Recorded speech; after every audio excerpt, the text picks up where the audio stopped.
Hi, I'm Madam Betty Webb. Come and learn with me at Get Set and MUET. Today, I'm going to point out 7 deadly sins or errors in argumentative essay writing. First, let us look at the introductory paragraph. What are some of the serious errors of the intro? Sin number 1 is no proper intro.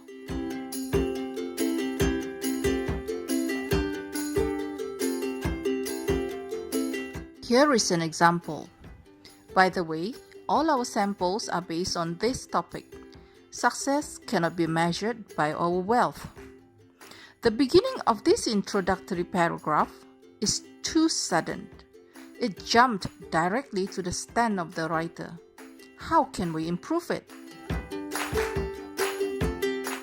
Well, we can introduce our topic by giving a quotation, definition, general statements about the topic, or just ask a rhetorical question. Let me give you an example. We begin this introductory paragraph by giving a general statement and then ask a rhetorical question. Is it true? And finally, the definition of the key term success. The second sin of essay writing is this: unclear stand. Look at this introductory paragraph. There is no stand, and we do not know whether the writer agrees or disagrees with the topic.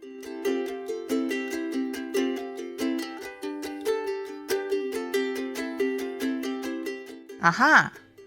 Just by adding phrases like I agree, I disagree, or I believe that makes the writer's stand so much clearer. The next deadly sin is an intro with no thesis statement. An essay without a thesis statement is like a chicken without a head. Here is an example. You may think that the last sentence is a thesis statement, but it is not. In fact, the writer can easily go off tangent, or in Malay, lari tajuk, because of this last statement.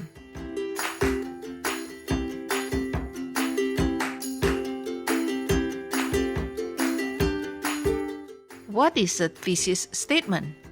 It is simply a summary of all the points that you are going to write in the body paragraphs. Here is a complete introductory paragraph with proper introduction of the topic, a clear stand, and a concise thesis statement. Let us move on to the body paragraph.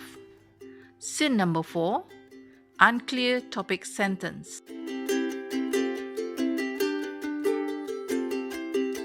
Look at this body paragraph. There is no topic sentence, and it is very confusing. Don't you think so? What is the main message of the writer?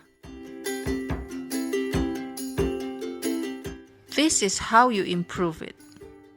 Identify the topic sentence and move it to the beginning of the paragraph. Sin number 5.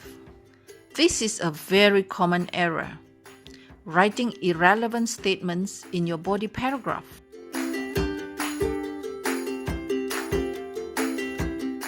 Can you identify the irrelevant statement in this paragraph?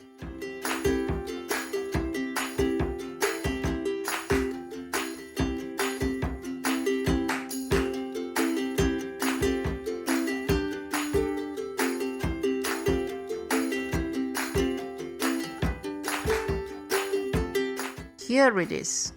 Remove it because it has nothing to do with our topic sentence. Moreover, it does not go with the rest of the paragraph.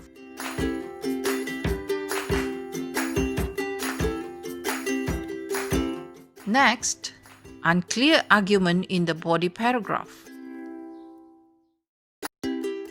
Look at the elaborations of the point. Can you follow the argument? Something is missing. Let us see how to improve it.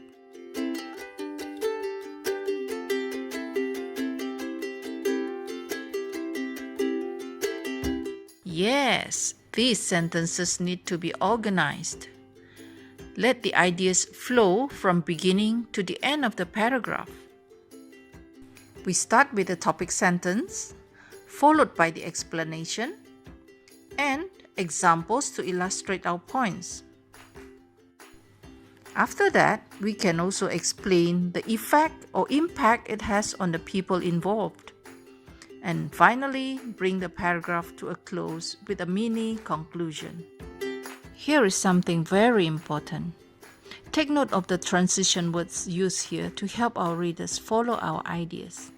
The first one, in addition, on the other hand, as I see it.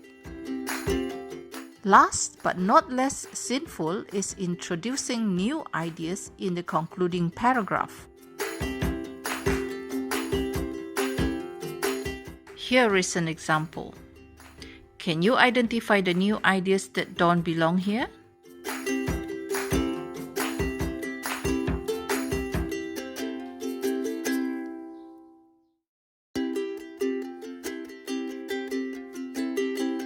Yes, you are right. Here it is.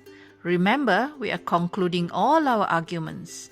Do not add new ideas.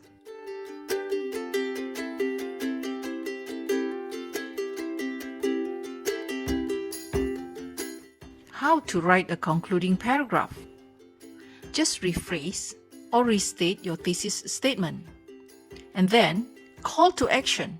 In another word, suggest actions that our readers can take pertaining to the issue we have discussed. Here is an example of a short and sweet concluding paragraph.